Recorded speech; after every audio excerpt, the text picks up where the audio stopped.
محقق اہل سنت حضرت علامہ مولانا Shahid Raza Sahib Naeemi M A Leicester general secretary world Islam mission U K آپ حضرات کے سامنے تشریف لاتے ہیں.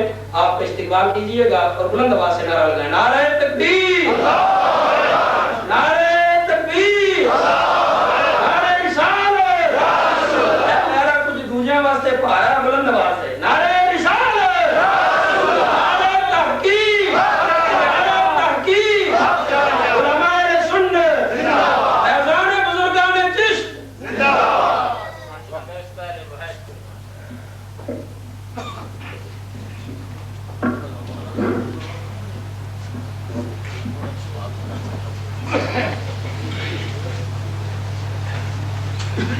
الحمدللہ نحمده ونستعینه ونستغفره ونؤمن به ونتوکل علیہ ونعوذ باللہ من شرور انفسنا ومن سیئات اعمالنا من یهده اللہ فلا مضل له ومن یضلل فلا هادی له ونشهد ان لا اله الا اللہ وحده لا شریک له ونشهد أن سيدنا ومولانا محمدا عبده ورسوله صلى الله تعالى عليه وعلى آله وأصحابه أجمعين. أما بعد فقد قال الله تبارك وتعالى في القرآن المجيد والفرقان الحميد: أعوذ بالله من الشيطان الرجيم بسم الله الرحمن الرحيم. لا يستوي أصحاب النار وأصحاب الجنة اصحاب الجنة هم الفائزون. صدق الله مولانا العظيم وصدق رسوله النبي الأمي الحبيب الكريم.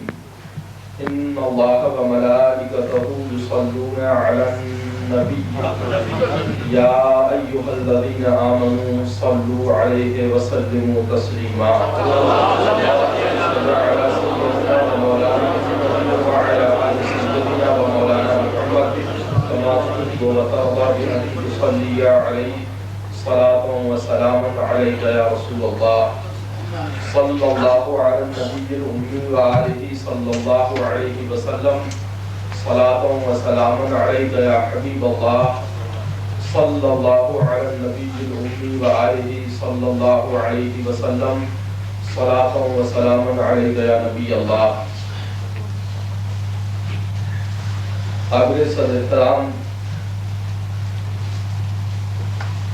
علماء ملت اسلامیہ، دوستوں اور بزرگوں، آج کا یہ عظیم الشان بابرکت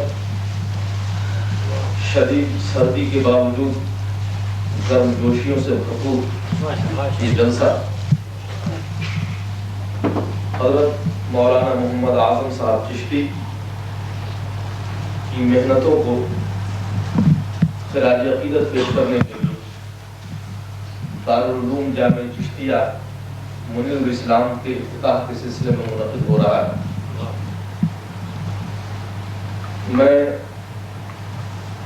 مولانا چشتی صاحب کو دل کی گہرائیوں سے مبارکباد پیش کرتا ہوں اور راجیل کے تمام مسلمانوں کو، خصوصاً ان لوگوں کو جنہوں نے اس ادارے کے قیام کے لیے اب تک محنت کی ہے، حصہ لیا ہے، اپنے اخلاص و تعاون کو پیش کر کے اپنی مذہبی اور دینی بیداری کو ثبوت دیا ہے، میں مبارکباد پیش کرتا ہوں. اشتہار پڑھنے والوں کو کچھ اور شخصیتوں کا یہاں انتظار ہوگا. مہمان خصوصی جو حضرات آج کے اس پروگرام کے لیے ہیں، ان میں ڈاکٹر ذکی بداوی جو مجلس الائمہ والمساجد کے چیئرمین ہیں، اور جناب خواجہ سید غلام السیدین جو مرکزی جشن عید میلاد النبی کمیٹی کے صدر ہیں، ان کے بھی نام شامل. مجھے آپ حضرات کو یہ اطلاع دیتے ہوئے افسوس ہے کہ یہ دونوں حضرات اس وقت آپ کی اس خوشی میں شریک نہیں ہو پائیں گے، اس لیے کہ یہ دونوں حضرات ایک اہم ترین دینی اور مذہبی ضرورت کے پیش نظر ملک کے باہر گئے ہوئے ہیں۔ ڈاکٹر ذکی بداوی نے بھی آپ حضرات کو اس موقع پر مبارکباد کا پیغام بھیجا ہے، اور انہوں نے مجھے یہ میسج دیا تھا کہ میں جب اس جلسے میں آؤں تو آپ حضرات کو ان کی جانب سے بھی مبارکباد پیش کروں اور ہر طرح کے ممکن تعاون کی یقین دہانی بھی کرا دوں۔ اسی طرح سے سید غلام السیدین صاحب نے بھی مجھے خاص طور پر متعدد بار اس بارے میں کہا، اور جانے سے پہلے میری ان سے 2-3 ملاقاتیں ہوئی، اس میں وہ بار بار اس بات پر افسوس کا اظہار کرتے رہے کہ مولانا چشتی صاحب نے ان کی منظوری سے یہ تعریف رکھی تھی اور انہوں نے شرکت کا وعدہ بھی کیا تھا، لیکن اچانک ایک انتہائی اہم میٹنگ کے سلسلے میں وہ ملک کے باہر چلے گئے ہیں، اس لیے وہ نہیں آ سکتے۔ ان کی بھی معذرت آپ حضرات قبول کیجئے، اور انہوں نے بھی بڑی گرمجوشی کے ساتھ اس ادارے کے ساتھ مکمل تعاون کا میرے سامنے ذکر فرمایا ہے، اور اگر وہ ذکر نہ بھی کرتے تو اس ادارے کا نام سیدین صاحب کے تعاون کی مستقل ضمانت ہے۔ وہ حضرت خواجہ قادران خواجہ معین الدین چشتی رضی اللہ تعالیٰ عنہ کے خانوادے سے تعلق رکھتے ہیں، اور اس ادارے کا نام جامع چشتیہ منیر الاسلام حضرت خواجہ قادران خواجہ معین الدین چشتی رضی اللہ تعالیٰ عنہ سے روحانی نسبت یاد دلاتا ہے۔ اس لیے سیدین صاحب کا تعاون انشاءاللہ تبارک و تعالی رہے گا اور ہے، اور ان دونوں حضرات کے ساتھ ساتھ ورلڈ اسلامک مشن کا ایک چھوٹا سا خادم ہونے کے ناطے، اگرچہ یہاں مشن کے دوسرے مرکزی رہنما بھی موجود ہیں، وہ اپنے خیالات کا اظہار خود اپنی تقاریر میں آپ کے سامنے کریں گے، لیکن میں بھی چونکہ اس بین الاقوامی ادارے کا ایک چھوٹا سا خادم ہوں، میں بھی آپ تمام دوستوں کو اور مولانا اعظم صاحب چشتی کو یقین دلاتا ہوں کہ یہ ادارہ صرف آپ ہی کا نہیں ہے بلکہ ہم سب کا ہے۔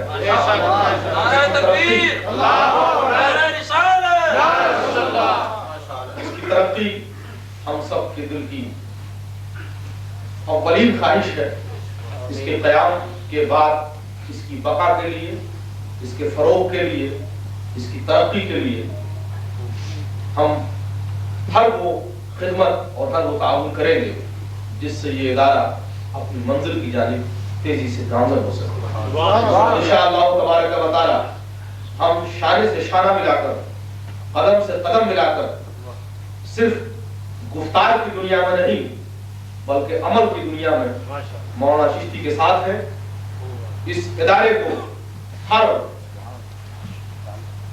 بلا سے بچانے کے لیے، وقت کی ہر آندھی سے محفوظ رکھنے کے لیے، اور زمانے کے مختلف فتنوں سے اس ادارے کے تحفظ کی خاطر ہم سے اگر کوئی قربانی مانگی گئی تو ہم قربانی بھی دیں گے، کسی تعاون کا وقت آیا تو تعاون بھی کریں گے انشاءاللہ تبارک و تعالی۔ یہ صرف ایک فرد کا کام نہیں ہے بلکہ ایک فرد کے پیچھے ایک تنظیم موجود ہے، اور علماء کی، عوام کی، مسلک کی ایک بہت بڑی طاقت اس کے پیچھے موجود ہے، اور یہ طاقت انشاءاللہ تعالی موجود رہے گی۔ اس طرح کے ادارے قائم ہوتے ہی رہتے ہیں۔ آپ کے شہر میں اس سے قبل بھی کئی ادارے قائم ہیں، مختلف مساجد میں بچوں کی تعلیم کا انتظام ہے، اور مختلف سطح پر بچوں کی تعلیم کا کام ہر شہر میں برطانیہ میں تقریباً اب انجام دیا جا رہا ہے۔ میں مختصر سے وقت میں آپ کو اس تعلیم کی اہمیت کے بارے میں کچھ ایسی ضروری باتیں بتانا چاہتا ہوں جس کی جانب غالباً ہماری توجہ نہیں.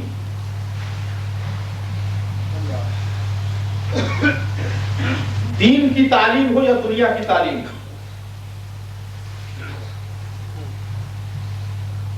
اس کو حاصل کرنے کا کوئی بھی ادارہ ہو، کوئی مدرسہ ہو، دارالعلوم ہو، کوئی اسکول ہو، کالج ہو، یونیورسٹی ہو، کوئی انسٹیٹیوٹ، وہاں لوگ اپنے بچوں کو تعلیم حاصل کرنے کے لیے بھیجتے ہیں، اور ہر طالب علم کے پیرنٹس کے دل و دماغ میں اس تعلیم کو دلوانے کے پیچھے کوئی نہ کوئی خواب، کوئی نہ کوئی جذبہ کام کر رہا ہوتا ہے. آپ اپنے بچے کو جب اسکول بھیجنا شروع کر دیتے ہیں تو بچے کے مستقبل کی کوئی نہ کوئی مبہم یا واضح تصویر آپ کے ذہن میں ہوتی ہے. کوئی سوچنے لگتا ہے کہ میں اپنے بچے کو ڈاکٹر بناؤں. یہ بات شاید آپ اسکول بھیجنے سے پہلے نہ سوچا کریں، حالانکہ سوچنا چاہیے. بچے کی تربیت، بچے کی ٹریننگ، بچے کے کردار و عمل کی نگہداشت کا کام اس وقت سے شروع ہوتا ہے جب بچہ خون کے ایک قطرے کی شکل میں رحم مادر کے اندر موجود ہوتا ہے. وہیں سے نگہداشت کی ضرورت ہے. حضرت خواجہ قطب الدین بختیار کاکی رضی اللہ تعالیٰ عنہ کا وہ واقعہ جو خواجہ نظام الدین اولیاء رحمۃ اللہ تعالیٰ نے اپنی کتاب میں ذکر فرمایا ہے کہ جب خواجہ قطب الدین بختیار کاکی رضی اللہ تعالیٰ عنہ کی عمر 5 سال کی ہوئی اور آپ کی والدہ ماجدہ بسم اللہ شریف کی رسم ادا کرنے کے لیے، یعنی بچے کو دینی تعلیم دینے کی رسم کو شروع کرنے کے لیے محلے کے استاذ کو بلایا اور حضرت خواجہ قطب الدین بختیار کاکی کے آگے بسم اللہ الرحمن الرحیم لکھی ہوئی ایک تختی رکھی گئی. استاد نے بیٹھ کر 5 سال کے اس بچے سے کہا کہ پڑھو بسم اللہ الرحمن الرحیم. تو خواجہ قطب الدین بختیار کاکی نے 5 سال کی عمر میں بسم اللہ الرحمن الرحیم پڑھ کر سورہ فاتحہ سے شروع کیا اور 14 پارے زبانی اپنے استاد کو سنا دیا.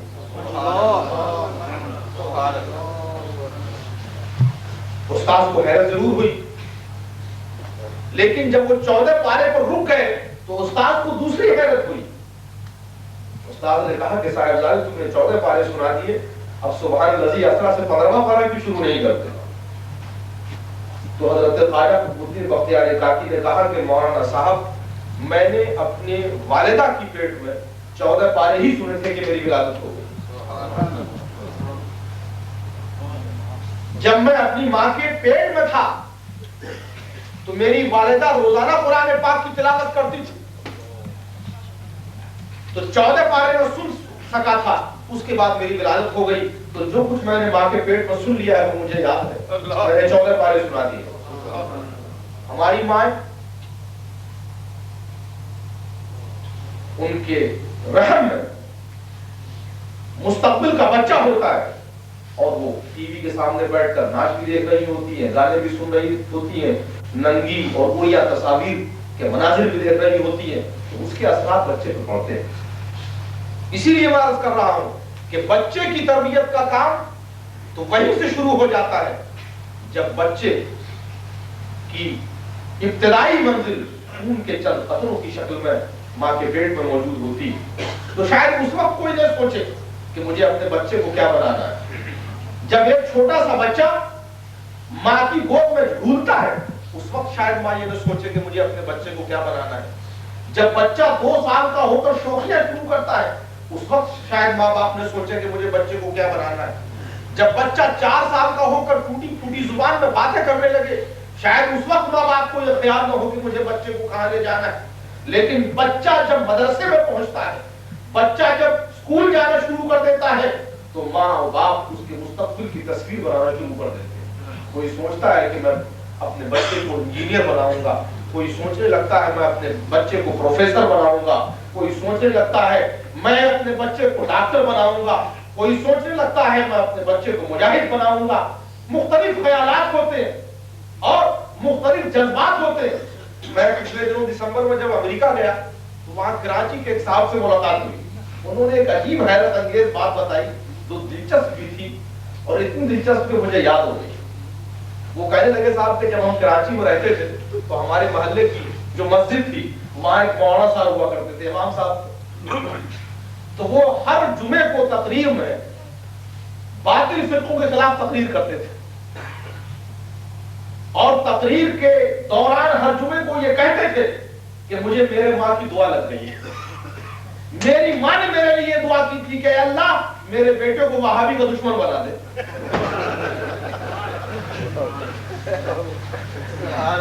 کیا ہے مالک کو مولا میرے بیٹے کو ڈاکٹر نہ بنا، انجینئر نہ بنا، مالدار نہ بنا، تاجر نہ بنا، لیڈر نہ بنا، وہابی کا دشمن بنا. وہ کہتے تھے مجھے تو میری ماں کی دعا لگ گئی. اور یہ کہہ کر پھر رد شروع کر دیا کرتے تھے باطل فرقوں کا. تقریر ان کی شروع ہو جاتی تھی. تو یہ بات ان کی مجھے واقعی پسند آئی کہ وہ ماں بھی کیسی ہے، عاشق رسول. اس ماں کا دل بھی کیسا دل ہوگا جس ماں کے سامنے دولت والے بھی ہیں، عزت والے بھی ہیں، سیاست والے بھی ہیں، حکومت والے بھی ہیں، حسن و جمال والے بھی ہیں، شوکت و اقتدار والے بھی ہیں، لیکن اس ماں کی نظر نہ شوکت پر ہے، نہ اقتدار پر ہے، نہ حرص پر ہے، نہ مال و جاہ پر ہے، نہ دنیا کے حسن و جمال پر ہے. اس ماں کی نظر گنبد خضرا کی آبرو پر ہے.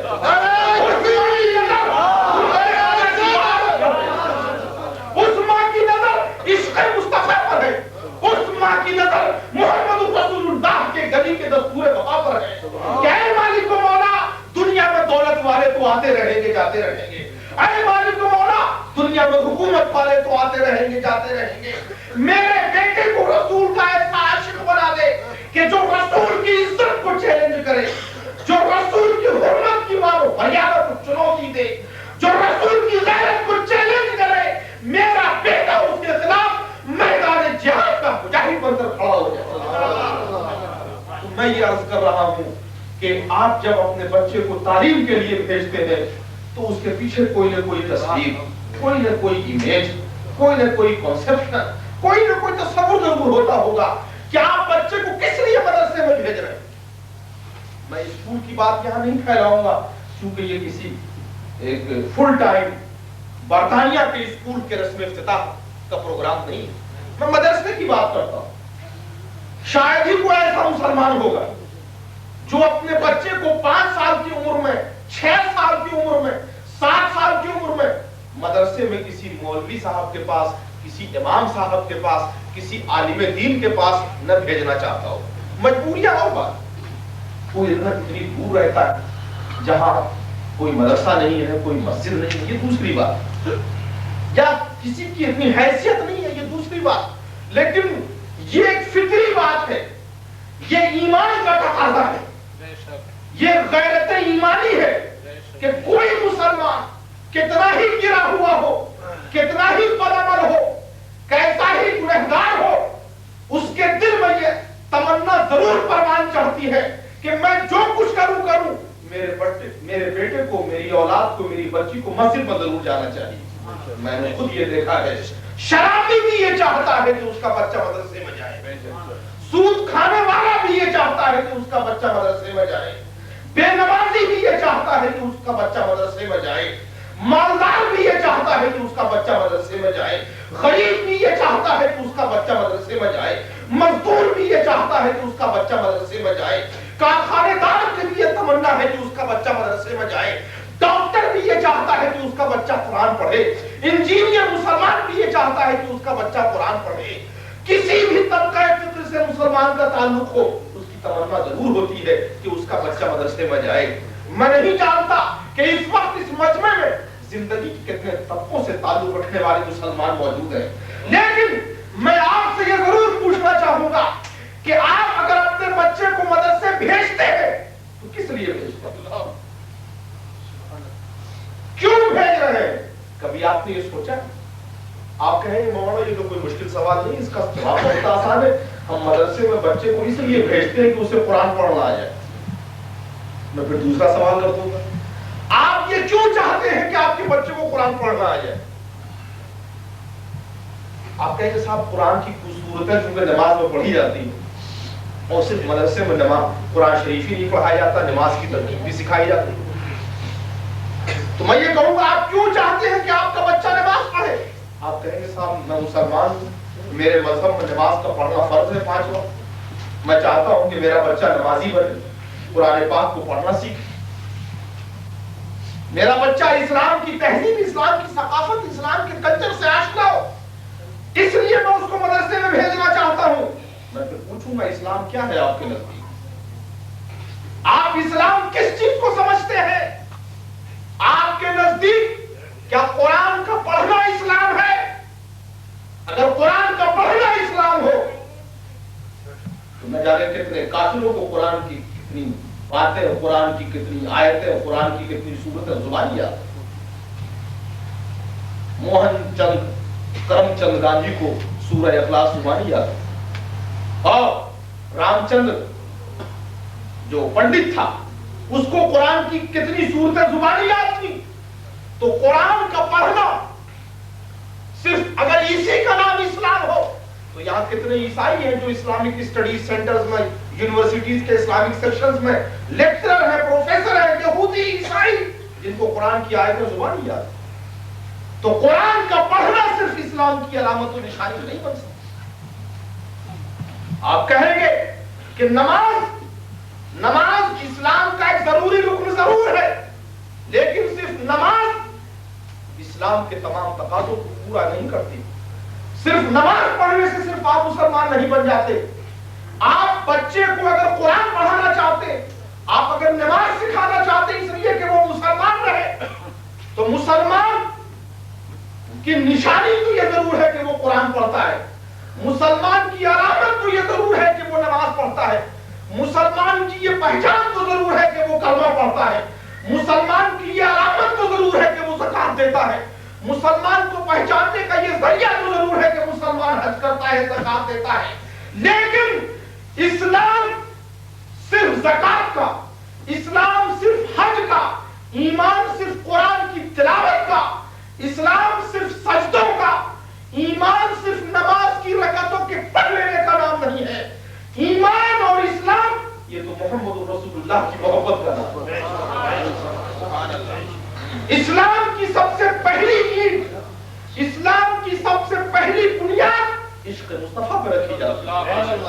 اگر عشق رسول نہیں ہے, اگر محبت رسول نہیں ہے, تو یہ نماز, یہ روزے, ابھی قاری صاحب اس کی توجیہ مترنم آواز میں فرما ہی رہے تھے کہ یہ سجدے, یہ پیشانی کا دام, یہ تسبیح, یہ نمازیں, یہ گھومنا پھرنا, اگر عشق رسول کے بغیر یہ سب کچھ ہے تو اس کی کوئی حیثیت نہیں. تو میں آپ کو یہ بتانا چاہتا ہوں کہ آپ پہلے یہ فیصلہ کریں کہ آپ بچے کو صرف قرآن پڑھانا چاہتے ہیں یا مسلمان بنانا چاہتے ہیں. آپ بچے کو صرف نماز سکھانا چاہتے ہیں یا ایک ایماندار مسلمان بنانا چاہتے ہیں. آپ بچے کو صرف کلمہ پڑھانا چاہتے ہیں یا بچے کو مسلمان بنانا چاہتے ہیں. ایسے کتنے لوگ آپ کو ملیں گے جو کلمہ جانتے ہیں, کلمہ پڑھتے ہیں, اور پھر اسلام کے خلاف سازشوں میں مصروف. ایسے کتنی جماعتیں آج برطانیہ کے اندر موجود ہیں جو کلمہ پڑھتی ہیں, جو قرآن لے کر چلتی ہے, لیکن اسلام سے بغاوت و سرکشی میں مصروف ہے. اگر آپ ایسے ہی لوگوں کو پیدا کرنا چاہتے ہیں, اگر آپ کی نظر میں آپ کے بچوں کا یہی مستقبل ہے, اگر آپ کی نظر میں آپ کے بچوں کو یہی فیوچر امیج ہے کہ آپ کا بچہ جوان ہو کر ایسا باغی بنے جس کی بغاوت منافقت پر چھپی ہوئی ہو, اگر آپ کا یہ تصور ہے اپنے بچے کے بارے میں کہ آپ کا بچہ جوان ہو کر ایسا شخص بنے جو قرآن پڑھ کر قرآن کی تعلیم کی توہین کرتا ہو, جو رسول کا کلمہ پڑھ کر رسول کی شان میں گستاخیاں کرنے والوں کے پیچھے گھومتا ہو, جو کلمہ پڑھ کر کلمے کی روح اور کلمے کے پیغام کے خلاف سازشوں میں مصروف ہو,